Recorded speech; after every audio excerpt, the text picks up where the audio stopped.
At breakfast, a guy with toast in his hand asked his interlocutor if he had gotten used to school life, and she responded by suggesting he get a girlfriend, teasing him while he waved her off and asked her to stop. Then he explained that he couldn't be popular, because everyone considered him something like a saint, but she doubted it and noted his ability to understand the mood of others and his kindness. After this, the young woman read the newspaper, and he reasoned that a girlfriend and a lover are two different things. Then he got ready to leave for school, reminding her not to be late for work. About a month into the class, the roles in the class became clear. Someone greeted the others with a light morning greeting, setting the tone for the day. At this point, the classmates met the main character, a confidently standing guy and his childhood friend, surrounded by three attentive listeners. Meanwhile, on the sports field, a short-haired young man confidently dribbled the ball, an opponent defended him, and a third watched from the sidelines, discussing his prospects as a key player. Then he noticed that today they also had spectators from other classes, and he thought that there was another main character in their class. Outside the window, Kurehayua, whom everyone described as a natural-born idol, sat quietly. In the classroom, she looked like the perfect straight-A student, and someone had an old dance recording of her from high school playing on their phone, the one that went viral and brought her fame. The morning continued with Magi offering a timid hello and Amari cheerfully answering her name, followed by a chorus of friendly greetings that highlighted her ability to warm the atmosphere. Most of the guys were attracted to her, and she soon became the number one choice for their dates. He himself recognized her charm, but he also recognized his strange role and advisor to the secondary figures next to the two main ones. Soon, Magi's classmates were gathered around him, discussing whether a sports towel would be a suitable birthday gift while the clock on the wall ticked off the time. Then Majisuk suggested avoiding pink and flashy designs to avoid teasing. Amari approvingly clapped and wished him success, and he again emphasized his role as everyone's advisor in matters of love. At the beginning of the school year, the girl introduced herself as Kurehayua, and he sheepishly said his name was Magi Fukasuk, while the other boy watched silently from behind. After this, Yua laughed and called the name auspicious, while two boys and a girl watched with smiles. Soon, the boys who had prayed to Magi for help rejoiced at their success and suggested that they turn to him again. So the rumor quickly spread, and the number of visitors increased. One schoolgirl complained that she had missed lunch again, another guy asked if it was connected with the photos, and a third hoped for luck. Fukasuk then advised Fujisaki to eat later, as he himself had not eaten yet, and added that it was important to consider the feelings of others. This is how love develops best. After these words, Majisuk thanked Yusei for acknowledging the daily difficulties, while Amari and the homeroom teacher walked by, silently agreeing with his reasoning. Later, Magi offered to give love advice even based on rumors, and the boy gratefully wished him a good day as he walked off toward the dining room. Meanwhile, the girl silently watched as the long-haired student walked away down the corridor, while the young man at his desk worried that the crowds of visitors could cause trouble. In the hallway, a girl was sobbing, complaining that Yusei had rejected her, and her friend was trying to console her. Then he decided it would be better to find a place without people, and he considered the roof. Meanwhile, Yusei himself was surprised that he received recognition so quickly, and nearby, a classmate calmed the embarrassed Yua, explaining that he refused because there was no chance in their class. After that, the guy thought about how no one ever paid attention to him, while everyone was drawn to Yusei, and therefore from the outside they looked like the perfect couple. During lunch, he noticed Amari dozing on the stairs, almost never in class at this hour. He decided not to wake her and watched silently. Then the girl suddenly covered her face with her bag and burst into tears, causing him to freeze in bewilderment. The boy then apologized, saying he was just looking for a place to eat and wondering how she knew his name. She calmly replied that they were in the same class. Suddenly, a gust of wind blew the window open and scattered papers in her direction. She reacted in surprise, and he explained that the draft had startled him. After that, he fell silent, but then asked her to wait a bit while she, sitting nearby with headphones on, covered her mouth with her hand and exhaled deeply.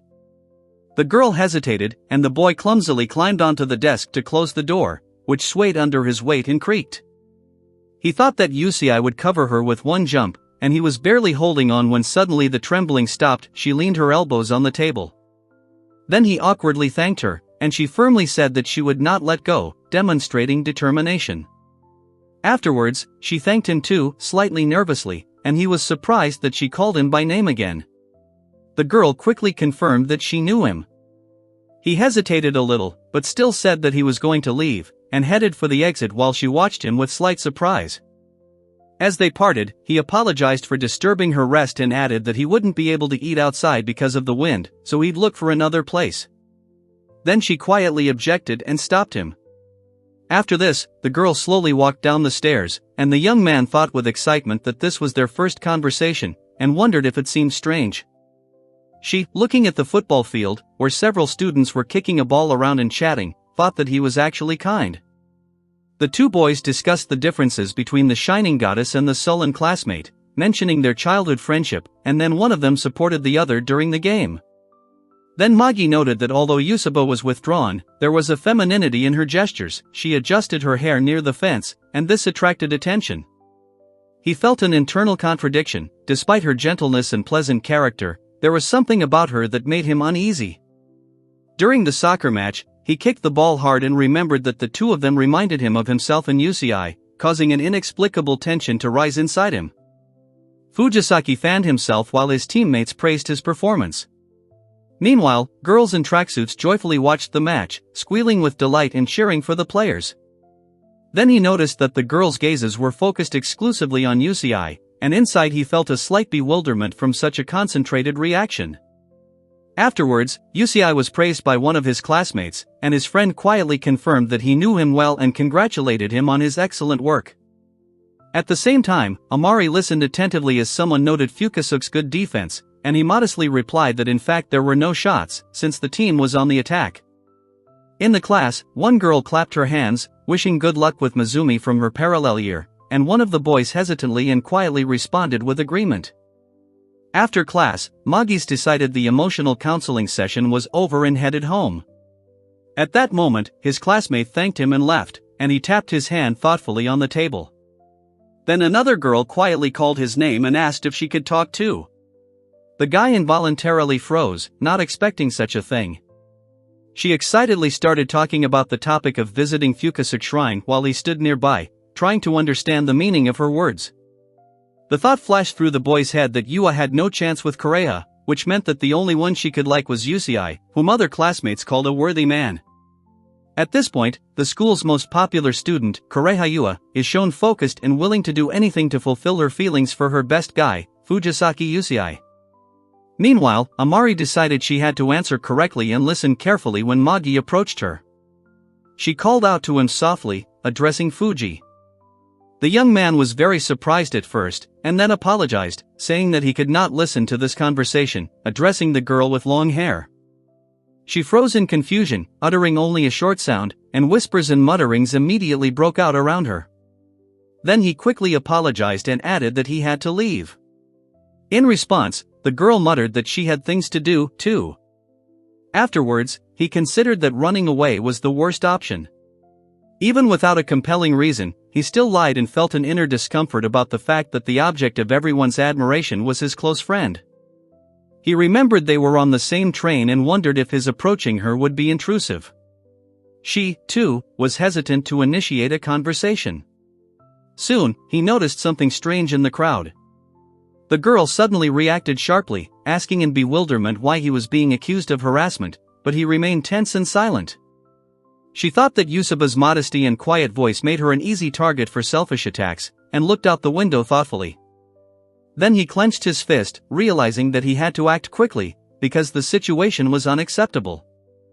However, the thought flashed through his mind that if he made a scene, it would become even more difficult for her, so he looked for a way to help Yusaba without causing her additional suffering. On a crowded train, a girl with long blonde hair turned around when someone called out to Magi-kun, attracting the attention of all the passengers around her. In the crowded carriage, Magi asked to be let go ahead, explaining that his friend was sitting next to him, and after a short hesitation, the girl finally gave him her seat. Then he invited her to stand next to him, taking up the free space himself, remembering how charming she had seemed before they met, and she shyly agreed. After that, Majisa supported his classmate, who nodded hesitantly, and then he quietly called her name as they made their way through the crowded station just as the train pulled in. Meanwhile, he thanked her and decided to report the incident to the station workers later, but the girl's sudden closeness caused him slight confusion. They then exchanged a brief conversation about getting off at the next stop, and he anxiously wondered if he seemed intrusive to her as the loudspeaker announced Toyota Station. After that, he hesitantly promised he wouldn't tell anyone, and she hesitated. At that moment, he reached out and lightly touched her sleeve, preparing to continue the conversation. Then he thanked her again, and she timidly offered to have tea together, if it would be convenient. A man standing nearby watched this with surprise. Later, Magi and Amari sat at the table with food. She enthusiastically noted the taste of the dishes, and he, with some embarrassment, was surprised and still tried a piece after her confident advice. Then she ate with gusto and joyfully repeated that the food was incredibly delicious, and he awkwardly agreed in response, trying to adapt to her cheerful mood. After the meal, she thanked him for his help earlier and admitted that it took courage to resist harassment, and he quietly noted to himself that he himself would not have found such determination, although he wanted to intervene. Then he confessed that he had recently run away from a girl he had a crush on, and she listened attentively, looking at him with genuine interest.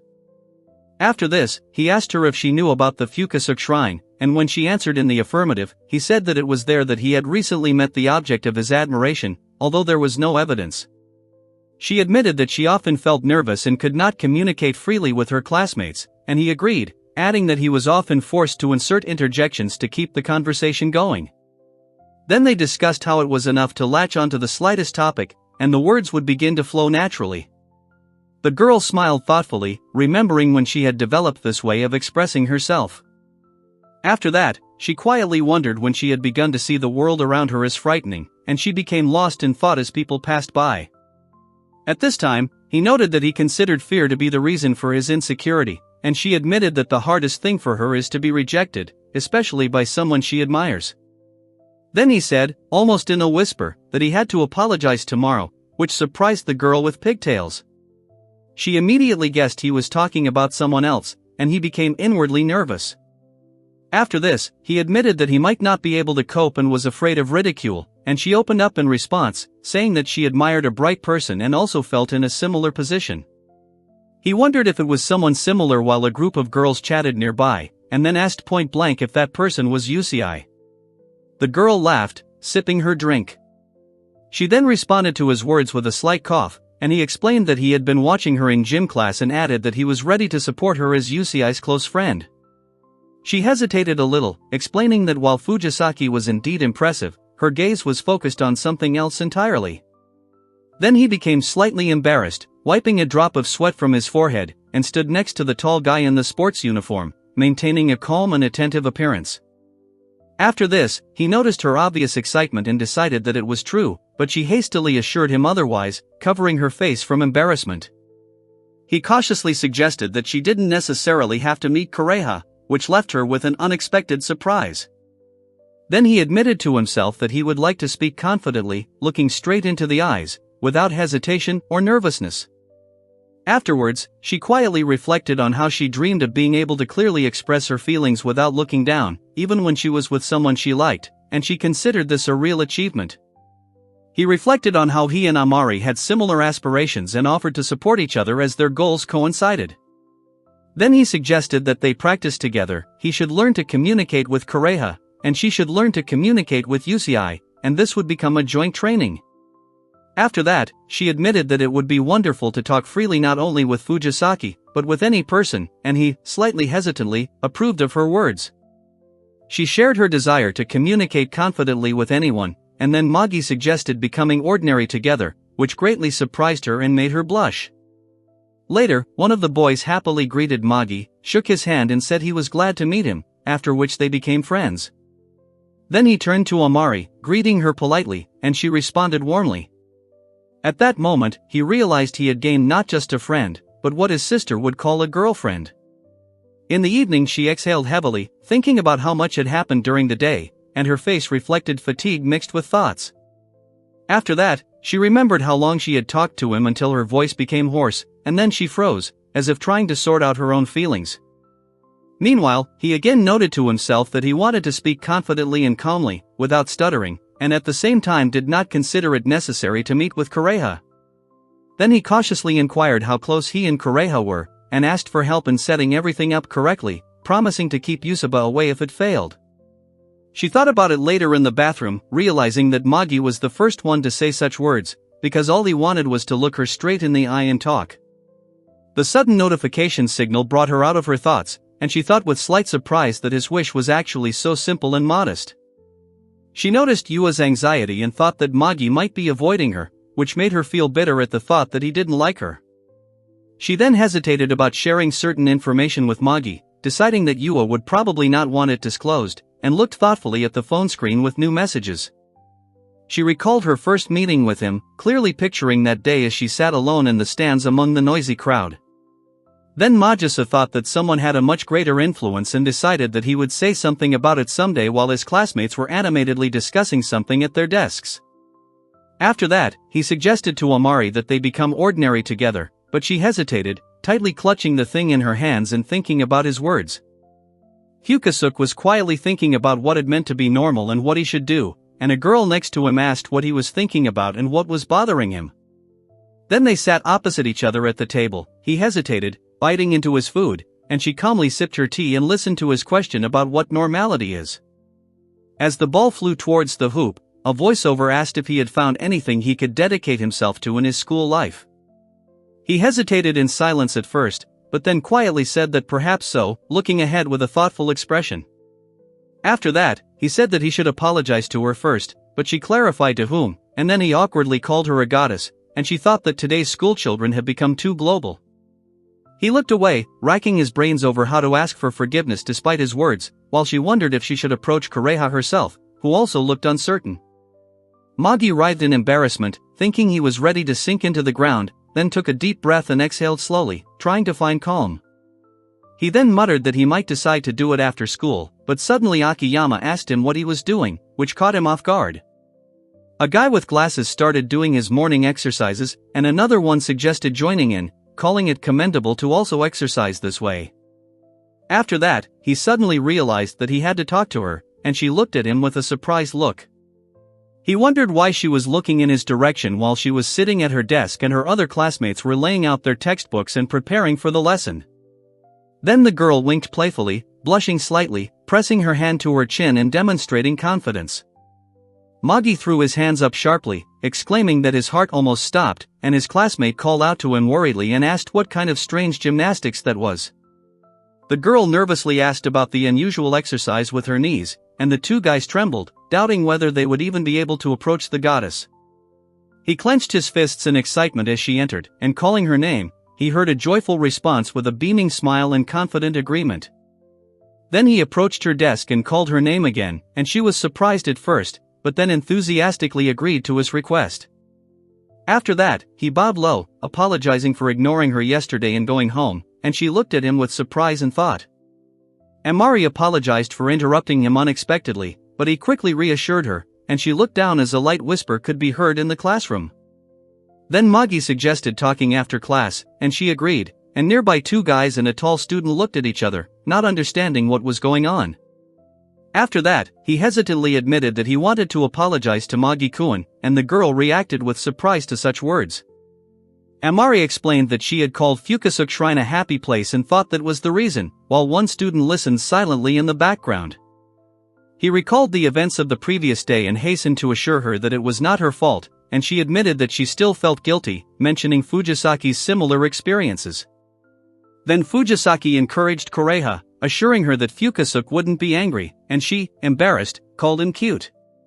The boy, however, remarked that there was no problem and fell into silence for thought. The short-haired girl expressed doubt about whether she should rely on him so much, while two classmates by the window listened attentively without interfering. Soon, Inoue called out to Magi, who lowered his head, apologizing for getting too carried away in conversation. Then he asked about the offerings, and the girl replied that if it was considered something like a shrine, that was perfectly logical. Someone nearby remembered that Inoue-kun had been the first. Afterwards, the group animatedly discussed their lunch plans. One of them promised to treat everyone next time, and the girl thoughtfully noted that everyone around them was unexpectedly showing kindness. He glanced at Amari and remembered that he had to thank her, and she sighed and admitted that the situation had become very tense. Magi joyfully raised two fingers, declaring that their alliance had won its first victory, while the two boys behind him looked wary and surprised. Afterwards, he excitedly thanked Kureha, who smiled and remarked that everything had gone well. He awkwardly tried to start a conversation again, and she looked at him with interest. He then wondered if she had been winking at him too often in the morning, but then decided it was probably a habit as she listened silently. Amari explained that Yua would involuntarily close one eye when she was nervous, and she winked with a slight smile to confirm this. He sheepishly admitted that the habit seemed insidious, but emphasized that it didn't make much sense. He then noticed that she was often introduced as her childhood friend, and she modestly admitted that Yua was her senpai, laughing quietly.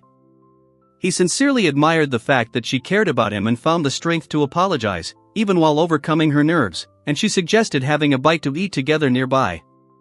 The teacher announced that it was Amari's turn to talk to Yusei, and the girl admitted that she was unsure of herself, fiddling with her buttons and avoiding direct eye contact. Then he tried to support her, saying that everything would be fine, and promised to personally introduce her to Yusei, but she only looked back uncertainly. The girl asked him hesitantly about breakfast, trying to find out if he had eaten something simple like toast. Amari then wondered if breakfast was an appropriate topic for their first conversation, and Magi awkwardly agreed when she addressed him by name. Afterward, Amari admitted she wasn't a good communicator, and they agreed to explore common interests. She cautiously asked Fujisaki about his hobbies, watching him closely. Amari struggled to keep up the conversation about basketball and her sneaker collection while Magi twirled the ball on his finger, creating a slight awkwardness. Then he asked if there was another topic, and the girl suggested clarifying his own hobbies, to which he agreed, noting that it was easier to find a common language. She sheepishly admitted that she wasn't a big sports fan, but she often watched anime and read manga, which surprised him.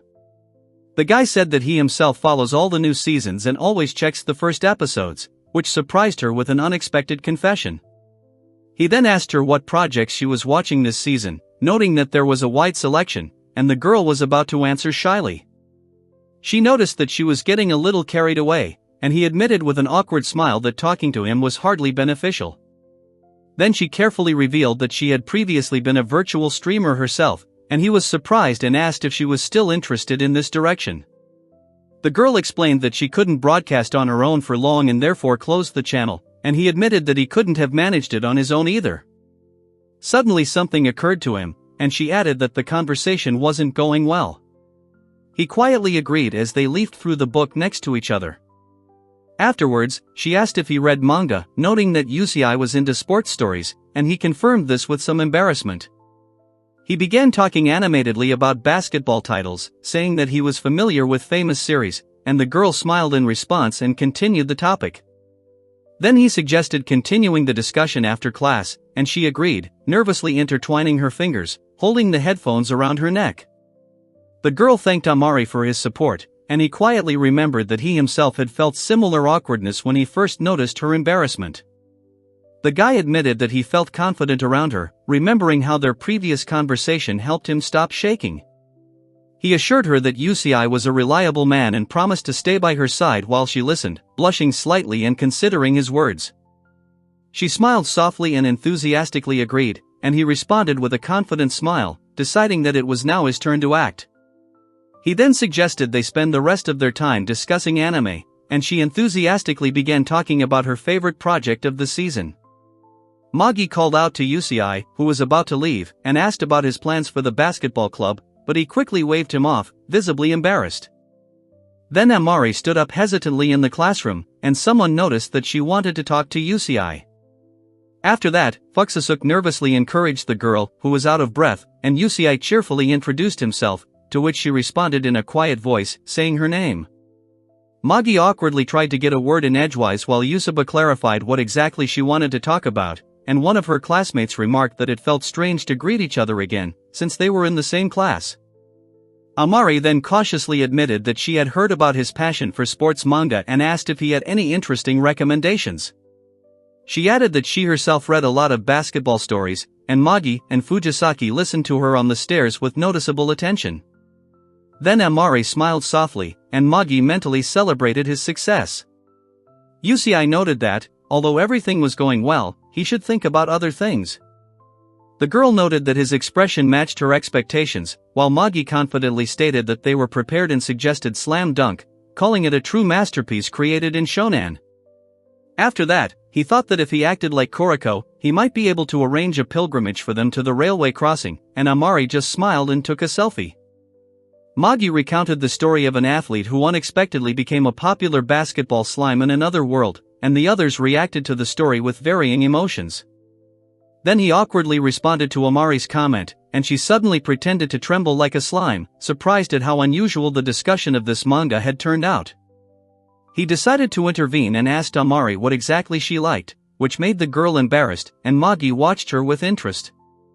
One of the boys admitted that he liked Koriko in basketball, and the girl enthusiastically agreed, calling Sabuka her favorite character, and, smiling, stepped aside. Then he felt like a superfluous person, talking to someone who liked someone else, but she quickly noted that she also liked this story, because they had the same playing position, and the conversation became lively. Magi quietly squeezed his interlocutor's hand, and Amari, catching this gesture, remembered the tense match between Sabuka and Koriko and thought about it. Magi let out a shaky breath as Korea leaned forward with a mocking smile and questioned his words, while Amari watched from the side. Afterwards, he asked when the two had become friends, which surprised Korea and Amari, who then clarified what exactly he meant. The young man remembered how they had bumped into each other on the train yesterday and started talking. The girl had nodded shyly, and the other guy had noted that they looked quite close. Magi was genuinely happy for Amari, and Korea admired her courage and praised her for being able to open up. Finally, Magi apologized to Amari, saying he had to go to club activities, and she sadly asked to talk alone, feeling annoyed at having to go to night school. The girl quietly asked him to take care of Amari, adding that she was very kind, and he listened to this with obvious surprise. Then Magi noticed how Amari cheerfully promised to see them tomorrow, and the guy next to her awkwardly thanked her, confirming her words. After that, he breathed a sigh of relief, surprised by Korea's sudden appearance, and mentally thanked him for the opportunity to talk with Yusei and Amari. Amari suddenly felt dizzy and her vision blurred, causing Magi to ask about her condition with concern, supporting her by the shoulder. Then he asked if she was okay, and the girl bowed slightly and thanked him, to which he wished her to take care of herself. He jokingly remarked that she must have been very nervous, and she thanked him for helping her with her bag and admitted that she felt better after a short rest. After that, he suggested that they go home together and discuss the outcome of the meeting, and she agreed with a joyful smile. As they walked side by side, Amari admitted that the day could be considered a success, and he said that he had been hesitant at first, but agreed that she had handled the conversation with Yusei well. She added that after Yua appeared, she was unable to utter another word, and he looked at her with a slight smile and some surprise.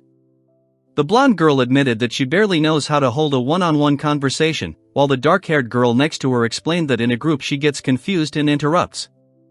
Then he noted with a smile their shared awkwardness, and they agreed, continuing on their way, while he thought about the upcoming conversation with 4 people. Then she said she was going to the nearest supermarket, and he asked in surprise if she really meant a store. She explained that she lived alone and wanted to buy dinner on sale, and he remarked on how unusual it was for her to be so independent during her school years and agreed to meet the following day.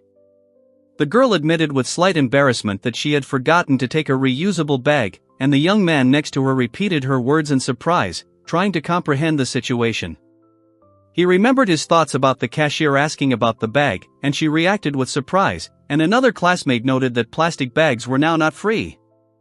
He then asked her to simply nod when asked, but she was worried that she would also be asked about the size, which made her uneasy. At that moment he realized it was starting to rain, and they both felt the first drops. She lowered her head, feeling the water running down her hair. The girl was afraid for her headphones and quickly took them off. He suggested they take cover nearby, and she agreed with slight trepidation. So they stood inside the building and watched the heavy rain outside, until Magi admitted with an awkward smile that they were soaking wet.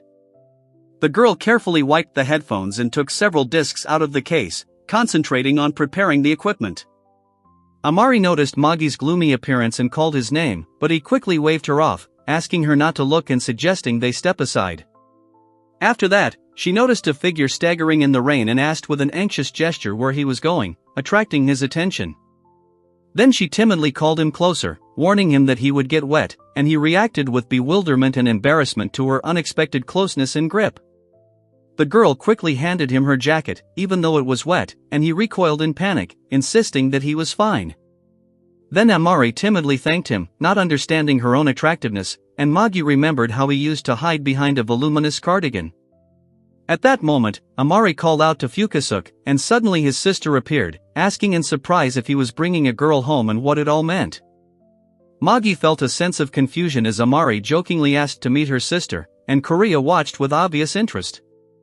Suddenly the girl sneezed, surprising both of them, and one of them apologized, explaining that she was cold, while the other asked Fuku where she lived. She awkwardly replied that Shikioji was 4 stations away, and he anxiously calculated that the journey would take more than half an hour in the rain, risking a cold. Amari then invited Magi over and offered him some clothes to change into, but he hesitated while she cheerfully admitted that she had a lot of questions she wanted to ask him. The girl agreed to the invitation, addressing Magi with slight embarrassment and inner excitement. He soon realized that the girl was coming to his house and took it as the most important event in his life, and the next scene showed a car parked near the house. He still couldn't believe that she had come to him, and she herself was talking on the phone in the kitchen, mentioning the fee. After that, he entered the room, thinking about Amari and hoping that she would not catch a cold, and quietly confirmed this thought to himself. Then he remembered the kudzu and said out loud that he had some tea left, reaching for the shelf, when suddenly the door behind him swung open. He thanked her, noticing her long eyelashes and smooth skin at the same time, and mentally confirmed that he saw her without makeup. The girl thought for a moment and admitted to herself that Yusuba was no less attractive than Korea. She admitted that she felt awkward under the attentive gaze, and he hastened to apologize, and both found themselves embarrassed by the closeness. Afterwards, she shyly handed him the barley tea, and he, holding the box, asked if she had finished her bath. Then the girl thanked him and added that she had made some kudzu tea in case he caught a cold. The girl with short hair thanked her for the underwear she had bought, and she assured him that the t-shirt was hers and asked if it was the right size, to which the former looked at her in surprise, holding her phone in her hands. The guy admitted that the clothes were a little big, and both girls watched him with interest and slight bewilderment. Then Amari handed Fukazuka a leaflet. He was surprised to recognize it as an advertising brochure and politely thanked her. Afterwards, the girl with light brown hair suggested ordering takeout since the uniform was still wet, but the other one was against the idea. He calmly assured her that there was no need to worry, since his sister was busy and they often ordered food, then asked what she would prefer, and she hesitated, not knowing how to answer. After thinking for a moment, she decided to agree and chose a margarita pizza from the menu her friend pointed out. Then the young man suggested adding more toppings, and his companion agreed, adding that it would be nice to have fried chicken as a side dish. He asked if she wanted anything else and told her not to worry about the money, but the girl sheepishly offered to pay for part of the order herself. She remarked that she couldn't accept money from a peer, and he teased her with a smile, pointing out that out of politeness she hadn't chosen the cheapest option. After some hesitation, she finally suggested apple pie for dessert, to which he readily agreed, saying that something sweet was just right, and she herself felt a little uneasy. Meanwhile, the cityscape outside the window created a calm atmosphere, and the trio, sitting down at the table, heard the proposal to begin the meal, as if they were a real family. Magi watched with interest as the girl ate the pizza with pleasure and heard her quietly comment on how delicious it was. The girl with short dark hair noticed that Yusuba didn't look like a squirrel today, and the blonde girl explained that she was being careful after yesterday's incident. Fukazuka's sister introduced herself as Imiko, adding that her name was also considered offensive, after which Amari awkwardly apologized for hers, and he responded with a polite gesture. He explained that Amari meant surplus and Fuku translated as luck, but his interlocutor smiled confidently and objected that this interpretation was not entirely correct. Then he told his sister not to get cocky, and she sheepishly let out a short while another girl at the table inquired about their family connection. One of the people present awkwardly fiddled with her fingers, while another cheerfully asked if Amari and Fukazuka were dating, hinting that she might be his lover. The young man looked awkward, and his companion fidgeted with her hands in embarrassment, after which she quickly explained that they were only friends, and he also began to make excuses. The conversation gradually shifted to the topic of relationships, and one of the girls teased that they were still a long way from being a couple, but the other thought that Fuku-chan could very well be a candidate for a boyfriend. She then explained that the words boyfriend and girlfriend carry a special, warm connotation, different from the simple concept of friends or lovers. The girl with short, light-colored hair laughed softly, and the dark-haired boy defended her, noting that she simply had old-fashioned thinking. In response, the long-haired friend advised her to ignore it. He watched as Amari laughed and then apologized, explaining that she found it too funny, while the other students silently watched her reaction. Afterwards, she shyly admitted that having a lover sounded attractive, smiling softly and touching her face. Meanwhile, he finished washing the dishes, and she offered to help at least a little, smiling warmly in the kitchen. The teacher remarked that the sister was indeed an unusual person, and the girl standing in the corridor agreed with a smile. She asked who it was, and he explained that it was a basketball player named Spudweb, and at that moment they showed a shot of a player throwing a ball into a basket. The girl admitted that she knows little about him, since he performed long before she was born. Then she was surprised to hear that the young man's late father had respected him very much. One of the characters noted the athlete's height, about 170 centimeters, and added that he managed to win a dunk contest in the world's major league along with Michael Jordan and others. He recalled the famous phrase, and his interlocutors discussed whether any tall player is capable of scoring dunks, noting that even Usai, at 184 centimeters tall, does not do it perfectly. Then they stood next to each other, looking at a poster of a volleyball player jumping into the air, and the girl remembered the expression that inspired short athletes to jump as high as possible. The boy admitted that he admired him so much that he took up basketball himself after hearing his father's stories, and she listened attentively and quietly added the word then. After that, she timidly asked whether it was this particular person who inspired him, softly calling him by name.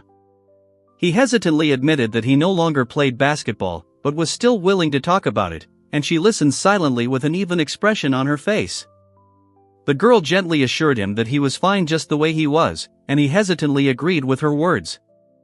A moment later she hesitantly addressed him by name, and he responded with a slight hesitation.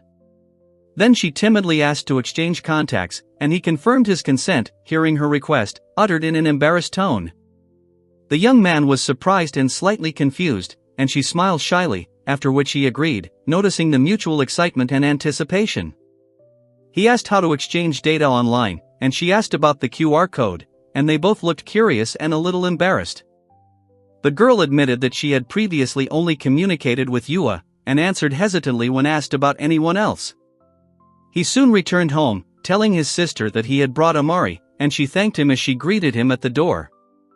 3 classmates huddled closer together, and one admitted that he ended up relying on his sister's help to exchange contact information. Then Fuxasuk looked at the phone with obvious tension while his sister teased him, calling it like a girl had appeared, and he asked her to stop. Soon a message came from Amari. She said hello and checked if the text was sending correctly, causing him unexpected surprise. After that, Amari quietly hummed to herself, checking if her message had gotten through, and he responded awkwardly, noting that he was busy with homework and asking not to disturb her. Meanwhile, Fuxusk sat at the table, looking at the phone, which was vibrating and ringing, and then turned his gaze back to the screen with concentration. Amari and Magi checked the new message together, the boy angry at the violation of his personal space, and the girl trying to calm him down, assuring him that everything was fine.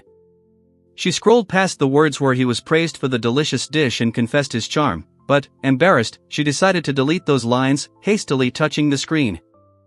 Then she sighed and admitted to herself that she didn't know what else to write, and then with a soft smile she thought that she couldn't believe she was currently exchanging messages with Futsukun.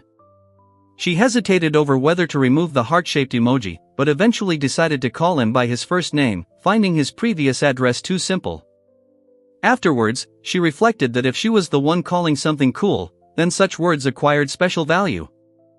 At that moment, Amari noticed a familiar figure and timidly called out to her, and the short student happily announced that evening school classes were over and asked when she and Futsuk had become friends. Later, the girl sighed in the bathroom, thinking that their connection was fragile and remained just a thin thread, nothing more. She admitted to herself that she would like to tell him straight out one day. All this time she was looking at Futsukun, and not at Fujisaki, while the students passed by. Then she wondered if she should open up to him, but she was afraid that she would have to tell him about her past first, and at that moment a new message signal sounded on her phone. The girl noticed how Yua had changed. She had gained the courage to face the truth and meet him, deciding to put an end to the past, and someone nearby was watching this with serious interest. Afterwards, she asked herself if she had changed and become bolder, and quietly concluded that if everything remained the same, the answer would be no. She noticed with alarm that she had sent the message, and now she was afraid that Fuxasuk would find it strange, not daring to look at the screen if it was rejected.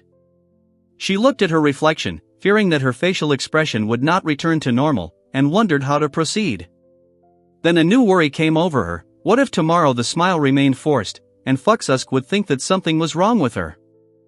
Her cheeks flushed with heat, and she felt that the more she strained, the faster she seemed to melt from the inside, although in her thoughts she furiously denied it.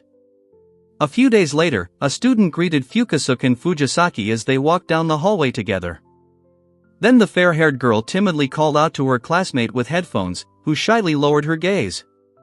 He cautiously asked what was wrong, to which she responded awkwardly, and another winked, explaining that it was her habit when she was nervous. After that, one guy encouraged Amari to get ready, and his heart sank.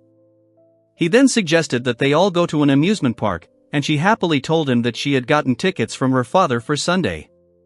With 3 minutes and 27 seconds remaining in the fourth quarter, the home team was leading 75-45, and the two players exchanged a quick gesture before the game resumed. In the school's final tournament, he came on as a substitute for their ace UCI, only for the sake of memories, wondering how long he lasted on the court. When the final buzzer sounded and the score stopped at 46-45, the young man summed up 3 years of his basketball playing and kept this small memory. That day, Fuxasuk watched the match silently while others celebrated the victory, and then decided to quit basketball completely. Later, he thought about how going to an amusement park with 2 guys and 2 girls was like something out of a popular person's life, since boys and girls usually vacation separately. Meanwhile, the dark-haired, bespectacled classmate stood confidently next to the blonde girl while the others gathered by the window, and everyone noted that Kureha was different from the others. The one who was called the cutest in school communicated freely with anyone, showing ease and attracting attention, ignoring groups and choosing those with whom she wanted to spend time. His classmates were whispering about Kureha and Fujisaki's date, and he, sitting alone, realized that he was the odd one out in this company. Fukusuk nervously read the message asking if he was free after school to discuss strategy, and the scene changed to a quiet schoolyard after school. Then Amari was carefully tending a potted plant outside and responded calmly when called. She assured him there was no need to worry and offered to do the heavy work herself, and he sheepishly apologized for asking for help. Fukusuk admired the flower bed, noting its beauty, and Amari explained that the flowers for the class were grown right here, slightly surprised by his attention. Amari blushed deeply when she heard that she was considered the one responsible for decorating the classroom with flowers. Afterwards they sat down together by the flower beds, and she said that the club had left some extra plants, then invited him to plant them together, and he unexpectedly agreed. The girl explained that seedlings are easy to grow and bloom quickly, making this activity enjoyable, while the young man listened attentively next to the flower pots. In the end, he assured her that taking extra seedlings home would not be a problem at all, and she sat quietly on the bench, silently listening to his words. Fuxasuk showed Amari a gazania flower and explained how to grow it. She then decided to try planting it herself, and he immediately demonstrated exactly what to do. After this he thanked her politely, and she smiled shyly and handed him a small pot, which he accepted with obvious admiration. He asked if she watered the plants every day, and she replied that too much water was harmful to the roots, so she checked the soil for dryness. She smiled softly. Then they sat down next to each other on a bench, and one said with disbelief that he never thought he would end up in an amusement park with someone, and the other agreed, noting that he didn't expect anything like that either. Outside, they continued their conversation. He admitted that he had never been to an amusement park, and she said that she had only gone there in elementary school with a group of kids. He remembered how much fun it had been as a child, but now he felt far more tension. She was worried she'd be in his way, and he assured her that without her, he'd feel awkward himself. After that, he sheepishly admitted that he would probably have refused if she had not gone, and the girl lowered her gaze and blushed. He tried to delay the confession, but he heard the advice that now was his chance to get closer to UCI, and this greatly surprised him. Then he wondered why Kureha had invited him in particular, to which Amari, who was sitting next to him, asked with interest what he meant. He hesitated, saying that UCI was charismatic and also her childhood friend, but she doubted why they chose her and not someone more cheerful. The girl noticed that Yua knew about him before, and this surprised Fukasaku, who asked again if she really meant him. Then she apologized and added that Yua herself would like to explain her reasons. He only quietly agreed, and they continued sitting side by side on the bench. The blonde classmate remembered how Yua always took her hand and pulled her outside to play as a child, as if everything was happening now according to the same scenario. The girl with the braid remembered how, in 3rd grade, she overheard other children calling Amari slow and planning to keep her at home. Then someone gently suggested that they go with her, but she only shook her head silently, and he admitted that his words had come out too harsh. After this, the blonde girl angrily declared that she would no longer play or be friends with them, while the 2 boys nearby listened in silence. He then noted that she almost never coughed loudly, reminding her that Yua had behaved the same way since childhood, and for him, she had always remained a true hero. He then said that Yua had invited him because she was genuinely interested in him. Amari was surprised to hear this and asked if he was serious. He listened attentively as she explained that Yua never called anyone for the sake of numbers and always acted sincerely, without unnecessary motives. On Sunday, Tama Park Station was bustling with activity, with people hurrying past under partly cloudy skies and groups of people waiting at the entrance. She glanced at her watch and wondered if Fukasaku and Yusei had arrived yet, as there was only a minute left before they met at the lockers and vending machines. In the hallway, one student thanked the young man for his help and handed over her contact information, while another girl nearby watched in surprise. Then the first one reacted awkwardly, noting that Fujisaki was very popular, and wondered if it looked like a kind of reverse acquaintance. Fukasaku patted Yusei on the shoulder, which made him slightly surprised, and then the boy explained the way, and the girl thanked him for the hint. After that, he quickly dismissed the idea that they were trying to pick him up, while nearby Amari and Yusei greeted Kureha, who had arrived exactly at the appointed time. Then he noticed her outfit and hairstyle, deciding to himself that she looked especially cute today, and the girl herself looked at him with slight curiosity. They explained that Fukasaku was helping transfer students who had gotten lost, and the girl suddenly asked why he had taken her contact information. At this point, Yusei thought the boy was being too kind, and his interlocutor pondered his words. The other young man angrily declared that it was Fukasaku who had helped her, not him, and slammed the door in irritation. Then Fukasaku was surprised when his sister complimented his stylish basketball shoes, and after awkwardly thanking him, he suddenly realized something important. She asked him if he knew they were basketball shoes, and he confirmed it, and then she pointed out that those sneakers were made specifically for the game. He then explained that he and Amari had been on the basketball team in high school, which surprised one of the students, while another student noted that he had heard about it before. The guy wondered if she only knew about him because of Yusei's fame, and then they went into a store, where a girl called out to Amari, noticing that she was already inside.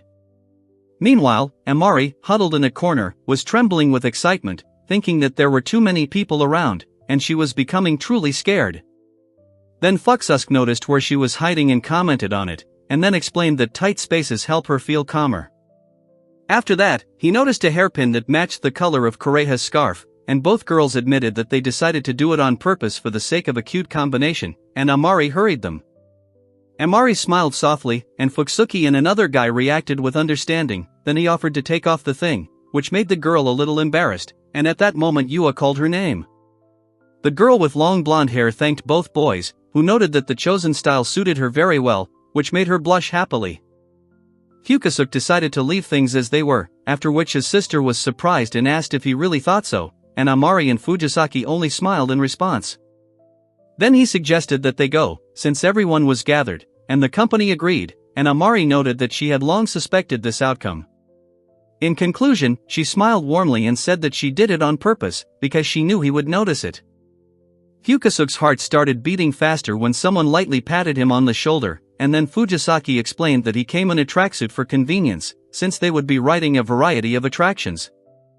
Then one of the girls leaned closer and whispered that he was not at all out of place in this company, which immediately attracted his surprised attention. After that, he noticed Amari nearby and asked what happened, to which she responded with a counter question, and Kureha cheerfully pushed him forward, and he agreed with a smile.